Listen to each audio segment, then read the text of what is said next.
Hey everyone, this is Tim from Your Six Studios. Today in this video, I'm going to show you how to use two controllers on your PS5 at the same time. Now, to do this, we want to go to the home screen and then select this and go up to settings. And this is going to be different than split screen.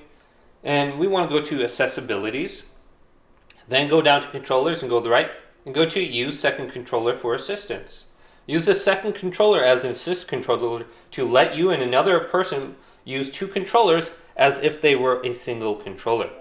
So this is pretty cool if you're playing the same game or something like that. You don't have to switch the controller back and forth between people. You just start playing together.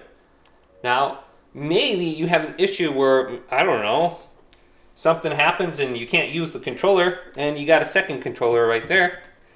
But let's go to Call of Duty now. And I got this first controller. And I'm going to turn on my second controller. And we just have to connect it to the same account.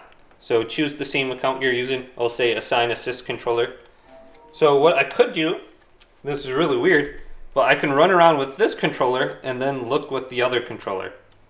So I'm running forward, I'm aiming now, aiming down sights, and then I'm shooting with this one. And then reloading too. So hopefully this quick little video did indeed help you out. If it did, leave it a big thumbs up and subscribe to my channel down below for more tech videos coming up next on Your Six Studios.